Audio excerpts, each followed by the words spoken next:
그대들의 노후 삶은 평안하시오.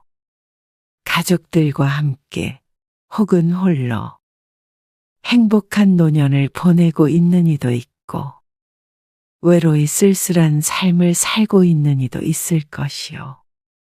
하지만 그런 이들도 누구나 자신이 어떤 삶을 살아갈지 선택할 수 있는 기회는 있지 않소? 자유를 박탈당한 삶만큼 불행한 것은 없을 것이라오. 하지만 요양원에 있다고 꼭 불행하다고 할 수는 없어. 보호사의 손길이 필요한 노인들이 있고 부모를 요양원에 보냈어도 알뜰살뜰 챙기는 자식도 있을 것이요. 그러나 자식에게 잊혀진 부모라면 어떻소? 누구도 찾아오지 않는 곳에서 죽을 날만을 기다리는 심정이라면 어떻겠소? 그대들은 훗날 어떤 삶을 살고 있을 것 같소? 어느 할머니 이야기를 들려주겠소? 이야기의 주인공 서씨는 79세가 되었어. 남편은 20년 전에 떠나보냈고 슬아엔 딸 하나, 아들 둘이 있어. 아들 둘은 결혼하여 가정을 꾸렸고 남편이 죽고 서씨는 맞벌이하는 큰아들 부부를 위해 어린 손자를 봐주며 지냈어. 그런데 손자도 어느 정도 크니 더 이상 서씨의 도움은 필요가 없어지기도 했고 며느리와의 갈등이 깊어져 따로 나와 살게 되었다오. 그러다 딸이 5년 전에 이혼을 했고 그때부터 서씨는 딸과 함께 살고 있어. 서씨는 본의 아니게 딸의 의지에 살 수밖에 없었어. 아들 집에서 나와서도 조금씩 일을 해서 먹고 살았지만 이제는 80을 바라보는 나이가 되었어. 자식들이 결혼할 때 모두 물려주어 경제 능력이 없기에 아들 둘에게는 한 달에 10만 원씩 용돈을 받고 생활비는 딸이 벌어온 돈으로 충당하였어. 그래서 서씨는 늘 딸에게 미안한 마음을 가지며 살았다오. 딸이 이혼하며 우울증을 앓았는데 늙은 부모까지 부양해야 하니 그 속이 말이 아닐 듯했어. 그런 딸을 보는 서씨의 마음은 더욱 문드러지는 듯했다오. 그러다 2년 전부터 서씨가 치매 증상을 보이기 시작했어. 그것은 서씨에게도 딸에게도 악몽과도 같았어. 어느 날부턴가 서씨는 날씨와 맞지 않는 엉뚱한 차림새로 나가기도 했고 집도 치우질 않아 늘 주변이 지저분해졌어. 간호사인 딸이 교대 근무를 마치고 새벽에 들어왔을 때 난장판이 된 집안을 보며 울었어. 내 인연이 나를 굶겨 죽이려고 작정을 했구나. 어느 날은 서씨가 딸의 머리채를 잡았어. 엄마, 왜 이래? 오늘 하루 종일 밥도 안 차리고 날 굶겼잖냐?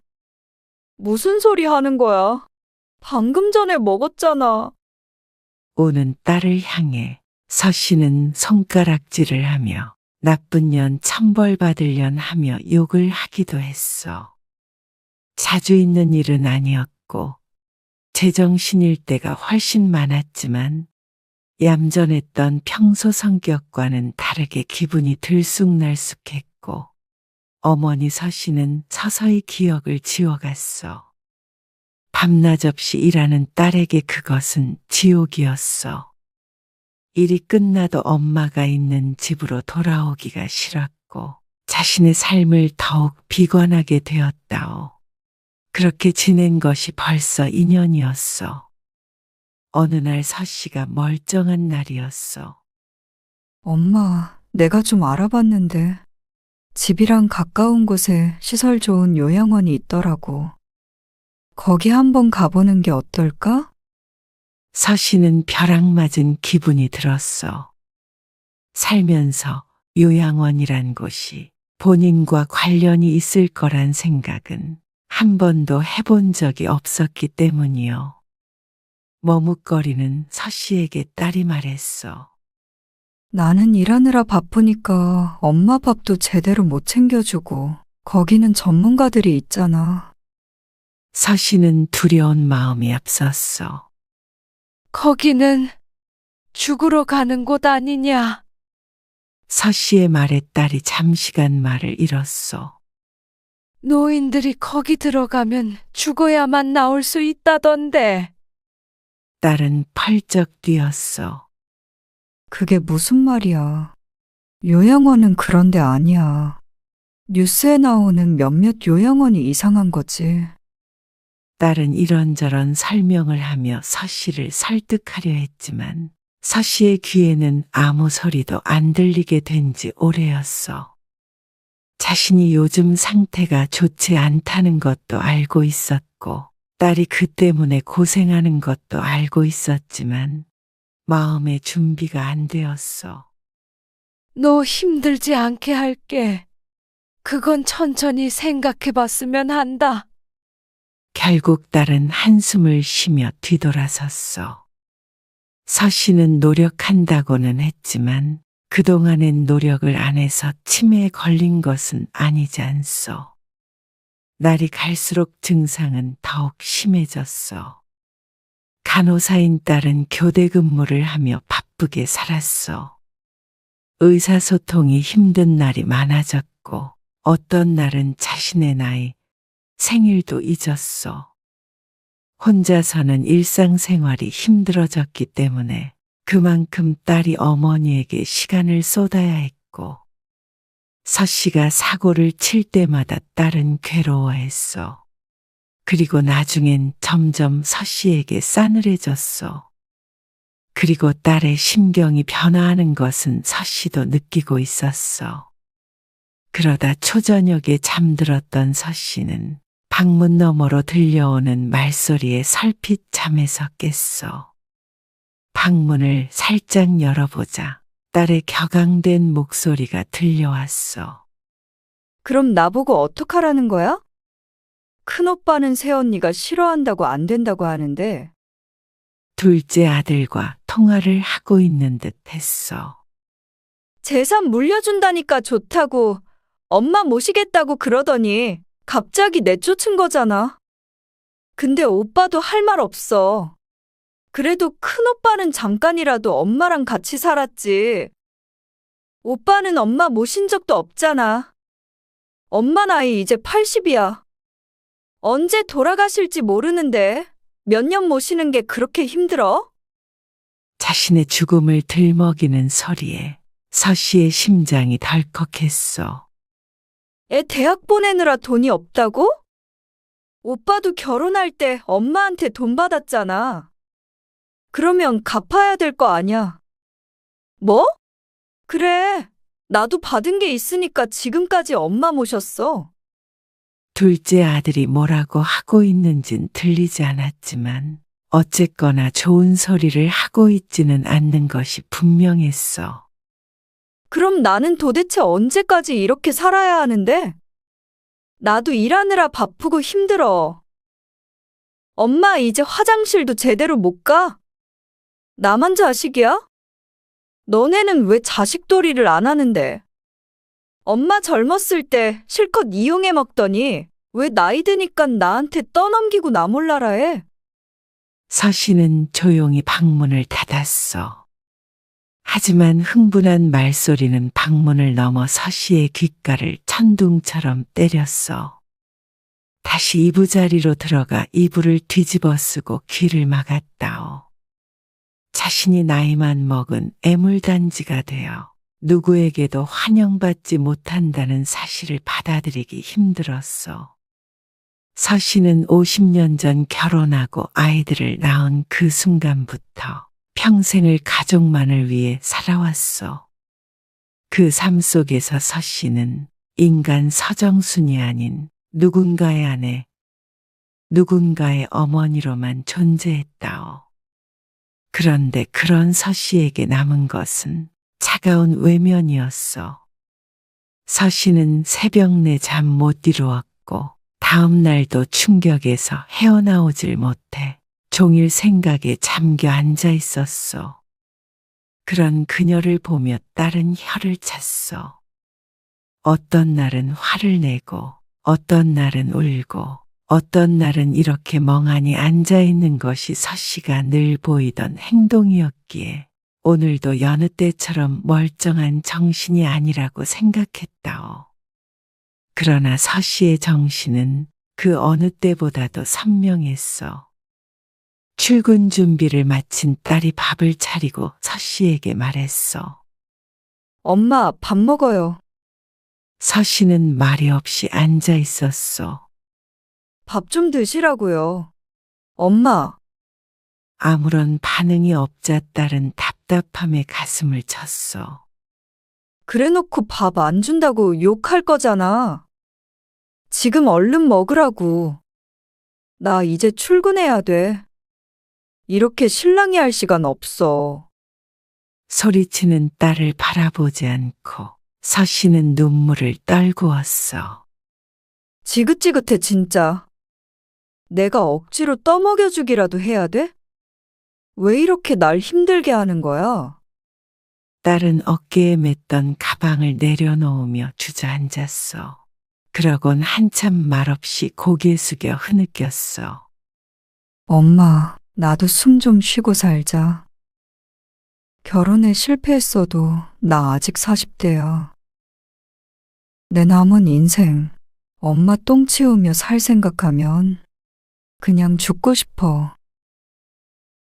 서씨는 눈을 질끈 감았어. 자식 입에서 나 때문에 죽고 싶다는 소리까지 듣다니. 이래서는 서씨는 살아갈 이유가 없었어. 나 사는 게 정말 괴로워, 엄마. 나도 내 인생 좀 제대로 살고 싶어. 엎드려 오열하는 딸을 보며 서씨도 눈물을 훔쳤어. 딸은 곧 정신을 추슬러 출근을 했고 서씨는 한참을 그 자리에 앉아 있다가 몸을 일으켜 집을 치우기 시작했어. 오랜만에 이렇게 또렷한 정신으로 있는 듯 했어.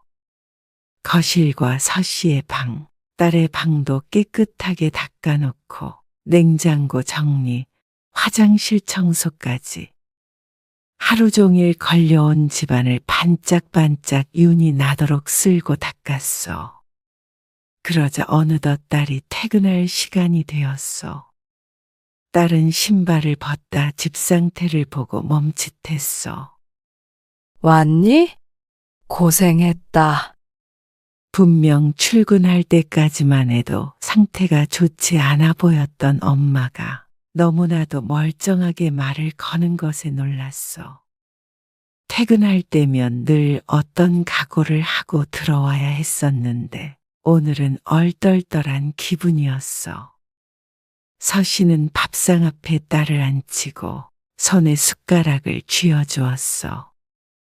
어서 밥 먹어라.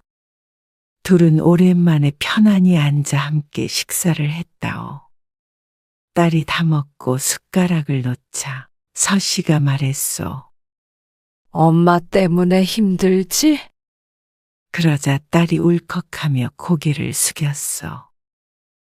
우리 딸 고생하는 거 엄마가 다 알지. 내가 말이다. 꿈을 꾼 것 같은데 잘 기억이 안 나. 안개 속에 있는 것 같고 그게 꿈이었는지 아니면 지금 이게 꿈인지 다 희미해서 분간이 잘 안 간다.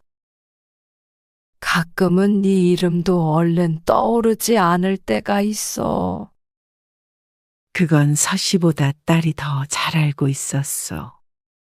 시도 때도 없이 딸에게 누구인지 묻게 된 지는 이미 몇 달 되었다오. 엄마가 돼서 자식을 보살펴줘야 하는데 오히려 짐이 될 수는 없지. 딸은 서씨가 무슨 말을 할지 짐작한 듯 고개를 퍼뜩 들어 어머니를 쳐다보았어. 요양원에 가련다. 그래야 너도 편하고 나도 편하지 않겠니? 내가 너무 무섭게만 생각했던 것 같아. 그곳에서도 다 잘 먹고 잘 살 텐데. 웃음 짓는 서씨를 보면서도 딸은 아무 말도 하지 않았어. 차마 잘 생각했다고 할 수도 없었고, 가지 않아도 된다고 말할 수도 없는 처지였다오. 서씨도 삶에 지친 딸에게 해줄 수 있는 것이라곤 이것밖에는 없었어. 그리고 서씨는 요양원에 들어갔고, 그 과정에서 아들들은 누구도 반대하지 않았어. 서씨는 요양원에 들어오면 세상이 끝나는 줄 알았지만 그것도 사람이 사는 곳이라 서씨의 삶은 끝나지 않았어. 요양원에서의 서씨의 삶은 단조로웠어. 아침엔 일찍 식사를 하고 체조를 하는데 서씨는 정신이 있는 한 꼬박꼬박 참여했어. 그래야 활기차게 살아있는 기분이 들었어. 그리고 점심을 먹고 TV를 보기도 했고 저녁 식사는 이른 편이었는데 모든 일과가 5시 전에 끝이 났어. 그 다음부터는 멍하니 앉아 있거나 TV를 보는 것 외에는 할 일이 없었어. 가끔은 오전에 딸이 면회를 오기도 했어. 어떤 때는 서씨가 딸이나 아들에게 전화를 걸기도 했는데 다들 워낙 바쁘게 사는지라 한 번에 전화 연결이 되는 경우는 많지 않았다오. 밥은 잘 챙겨 먹고 있니? 걱정 안 해도 돼. 엄마는 지낼만해? 그래. 밥도 맛있고 사람들도 많아서 적적하진 않다. 다행이네. 근데 나 이제 출근해야 돼서 끊어야 돼. 미안. 아니다. 얼른 출근해. 몸 축나지 않게 건강관리 잘하고. 알았어. 엄마도 잘 지내고 있어요. 시간 날 때 갈게. 그래. 알겠다. 한 번 이렇게 통화를 하게 되면 그리움이 밀려왔어. 치매가 아니라 차라리 다른 큰 병에 걸린 것이었다면 차라리 나았을 텐데 하는 생각도 들었어. 그랬다면 적어도 내가 어디에 있을지는 내 맘대로 선택할 수 있지 않았겠어?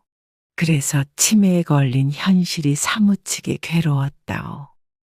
하지만 한편으로는 건너편 침대를 쓰는 치매 노인에 비해서 서씨는 무척 멀쩡한 편이어서 속으로 몰래 위안 삼기도 했어. 이런 나쁜 년! 왜 꼬집어? 건너편의 치매 노인이 보호사의 머리채를 쥐고 흔들었어.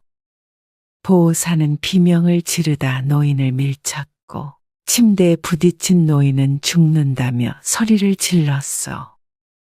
내가 맞고만 있을 줄 알아? 이 노인네가 미치려면 곱게 미쳐. 노인이 다시 보호사에게 욕을 했고 보호사도 노인을 거칠게 다루었어. 서씨는 평소에도 둘이 자주 드자비질하는 것을 보았어. 노인도 중증 치매라 난폭하였고 보호사도 만만치 않게 손속이 거칠었어. 아무도 안 볼 때 노인을 때리는 것을 서씨가 목격한 적도 있었고 서씨에게도 결코 친절한 이는 아니었다오. 그리고 노인이 이렇게 난리칠 때면 진정제를 투여하곤 했어. 자식들의 동의를 받았다는데 누군가 찾아오는 건 단 한 번도 보지 못했다오. 그에 비해서 서씨는 나은 처지라고 할 수 있었어.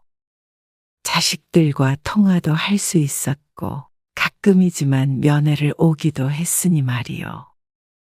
하지만 서씨도 치매 환자이기 때문에 보호사의 뜻대로 되지 않을 때가 많았고 그럴 때면 여지없이 거칠게 다뤄졌다오.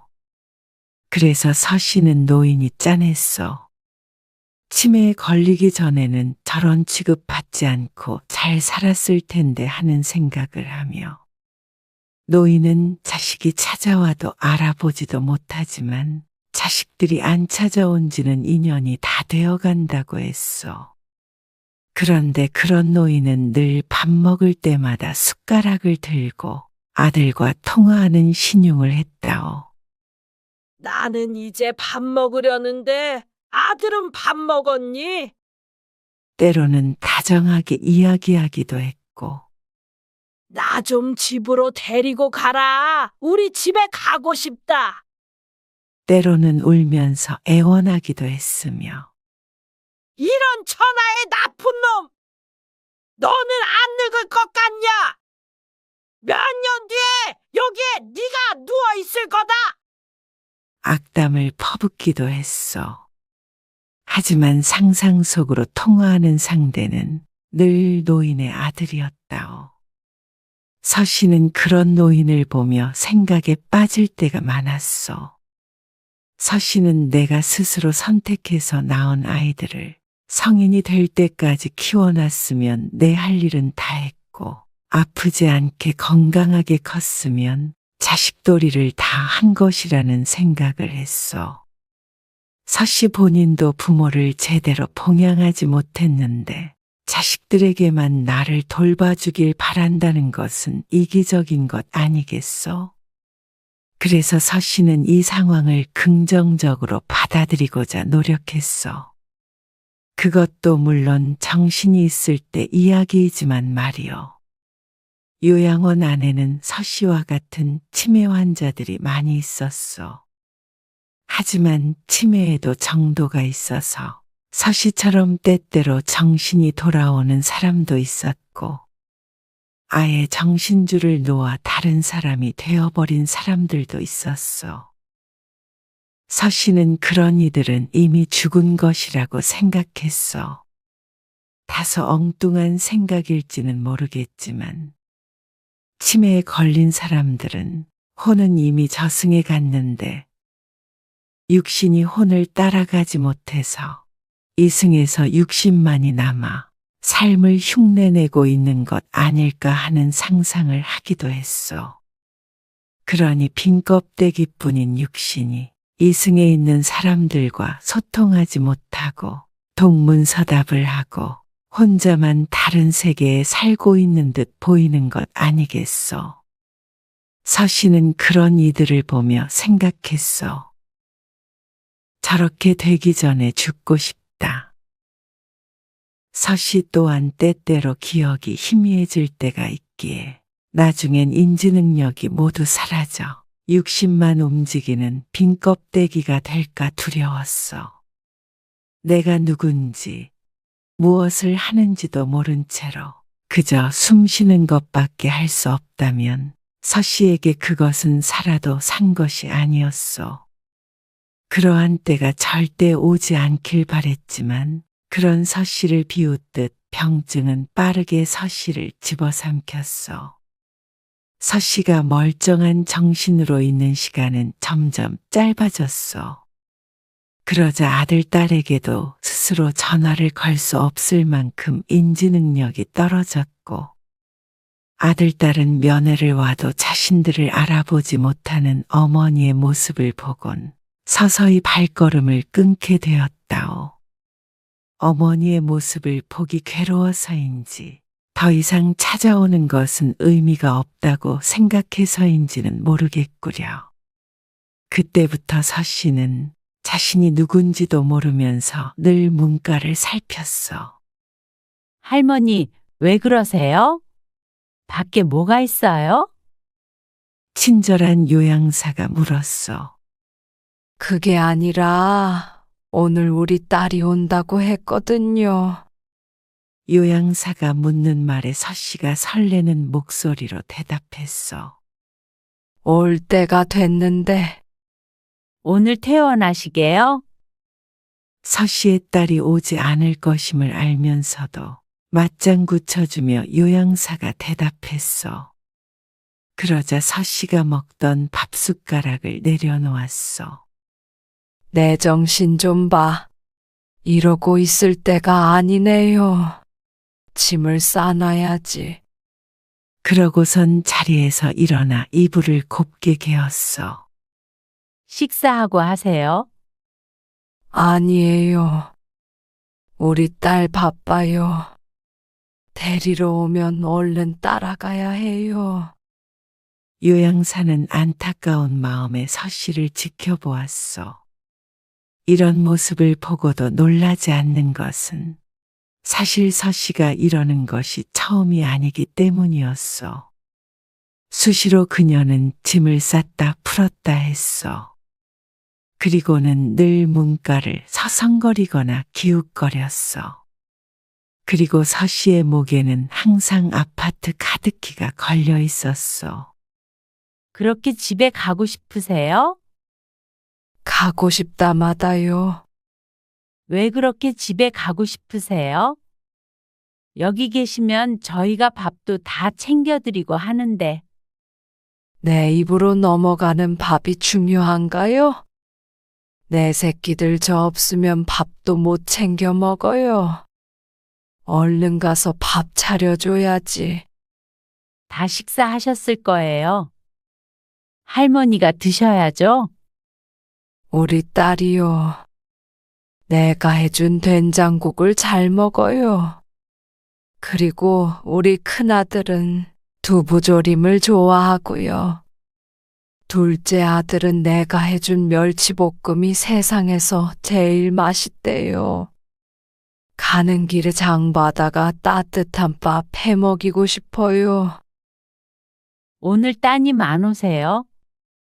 얼른 앉아서 식사 마저 하세요. 요양사가 서씨의 팔을 이끌며 앉혔어. 아니에요. 우리 딸이 오기로 했는데 이상하다. 이제 다 나았으니깐 같이 살자고 했어요. 아마 차가 막히나 봐요. 선생님, 그동안 감사했습니다. 요양사의 손을 잡으며 서씨가 인사했어.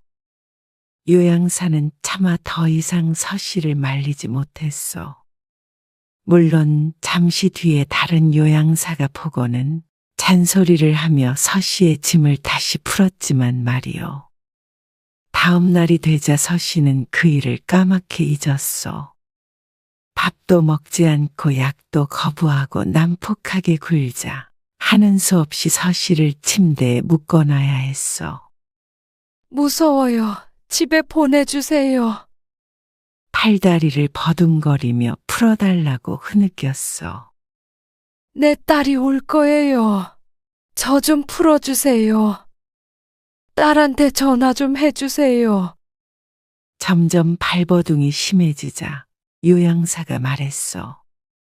따님한테 한번 전화해 봐야 할 것 같은데. 요즘 찾아오지도 않는데요, 뭘. 그래도 전화 한 통은 해봐야겠다. 여보세요. 네, 여기 요양원인데요. 어머님이 따님을 많이 찾으시네요. 다른 말이 없었어. 오늘 유독 심하셔서 지금도 소리치시면서 따님을 찾으세요. 정신이 돌아오셨나요? 아니요, 그건 아니고요. 그럼 진정제 놔주세요. 아, 네. 별다른 소득 없이 전화를 끊었어. 그리고 그 다음 날 다시 서씨는 자식들이 기다리고 있다며 짐을 쌌어. 그것이 매일같이 반복되는 서씨의 일상이었다오. 그리고 한 달 뒤 딸은 요양원으로부터 전화를 받았어. 서정수님이 오늘 새벽에 어머니 서씨의 사망 소식이었어. 갑작스럽게 돌아가실 만한 지병이 있으셨던 것이 아니었기 때문에 딸과 아들들은 요양원을 추궁했어. 그러자 계단에서 굴러 떨어진 것 같다는 대답이 돌아왔어. 새벽 이른 시간, CCTV가 없는 비상구 계단이라 누구도 그 장면을 목격하지 못했다오. 병실에서 홀로 나가는 장면이 찍혔고 비상구 계단에서 떨어진 서씨. 떨어지기 전 계단 옆에 신발을 벗고 그 옆에 가지런히 종이를 놓아둔 것으로 보아선 스스로 몸을 던지신 것 같다는 이야기에 딸은 황망함을 감출 수 없었어.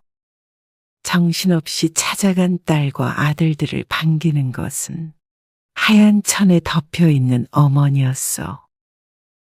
그중 누구도 어머니를 이런 모습으로 다시 만날 것이라곤 생각하지 못했다오. 그랬다면 지난 몇 달간 누구라도 찾아오지 않았겠소? 여기 서정수님 신발 옆에 이런 게 놓여 있었어요. 내밀어진 종이를 딸이 펼쳐보았어. 여러 날에 걸쳐서 쓴 듯 다른 펜으로 적힌 부분도 있었고 연필로 적힌 문장도 있었어. 편지인지 유서인지 첫 줄엔 자식들을 부르는 문장으로 시작되었어. 내 아들, 딸 보아라. 내가 언제 정신이 사라질지 모른다. 너희에게 작별 인사도 못하고 갈까봐 무서워 연필을 들었다. 너희가 오지 않은 지 반년이 넘었구나. 어쩌면 그때가 우리의 마지막 만남이었을 수도 있겠다. 그래서 후회가 된다. 그때 너희 얼굴을 머릿속에 새겨 놓을 걸. 손 한 번씩이라도 더 잡아볼 걸. 기억이 희미해지는 가운데 오늘은 문득 너희 어릴 때가 생각이 나서 반가웠다. 그때는 어려웠어도 행복이란 이런 것이구나 하고 느꼈다. 내 인생에 있어서 가장 잘한 선택이 너희를 낳은 일이었단 걸. 니들이 꼭 알았으면 좋겠다. 부족한 엄마의 아들, 딸로 태어나줘서 고마웠다. 엄마는 이제 소풍을 마치고 쉬러 가련다. 나중에 시간이 아주 많이 흐른 뒤에 다시 만나자. 그때는 좀 더 나은 엄마가 될 수 있겠지. 아프지 말고 밥 꼭 잘 챙겨 먹고 슬픈 일 없이 웃으며 살아라. 잘 있거라. 엄마가